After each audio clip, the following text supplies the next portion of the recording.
Assalamualaikum warahmatullahi wabarakatuh. Nama saya Muhammad Fadlan Amin dari kelas 11 IPS 6 MAN 1 Bogor.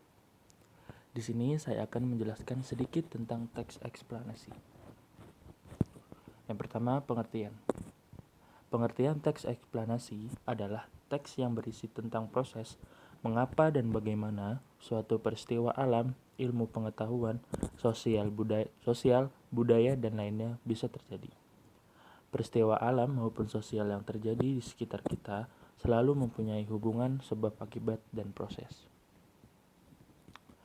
Tujuan teks eksplanasi.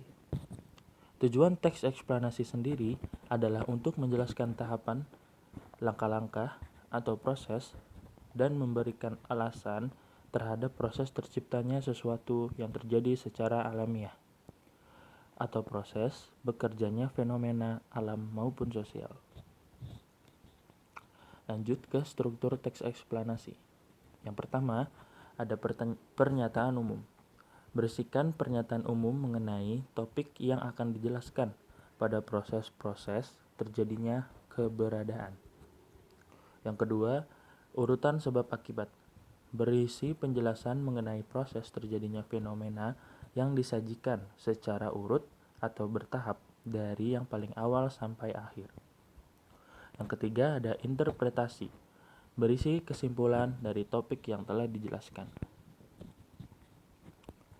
Ciri-ciri teks eksplanasi. Yang pertama ada strukturnya terdiri dari pernyataan umum, urutan sebab akibat, dan interpretasi. Informasi yang dimuat dengan berdasarkan fakta. Faktual tersebut memuat informasi yang sifatnya itu ilmiah atau keilmuan, contoh seperti sains.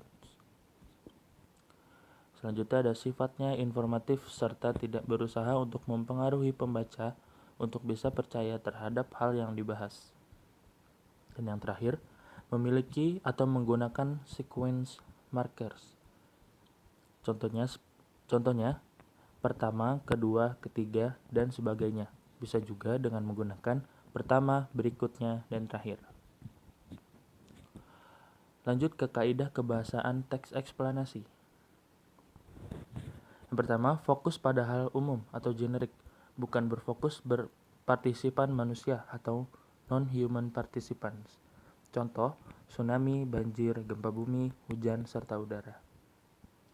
Yang kedua, dimungkinkan untuk menggunakan istilah ilmiah. Lebih banyak menggunakan verba, material, serta verba relasional atau kata kerja aktif. Yang ketiga, menggunakan konjungsi waktu dan kausalitas. Contohnya, sehingga, pertama, jika, bila, belum, dan kemudian. Selanjutnya, menggunakan kalimat pasif.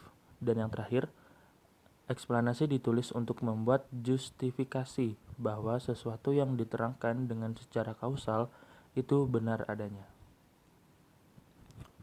Yang terakhir ada langkah-langkah menyusun teks eksplanasi.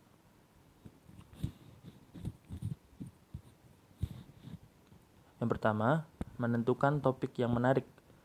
Tentukan fenomena alam, sosial, atau budaya yang ingin disajikan. Misalnya, proses terjadinya pasang surut air laut. Yang kedua, membuat rancangan kerangka teks. Buatlah kerangka karangan berdasarkan struktur teks eksplanasi, yaitu identifikasi fenomena, penggambaran rangkaian kejadian, dan ulasan.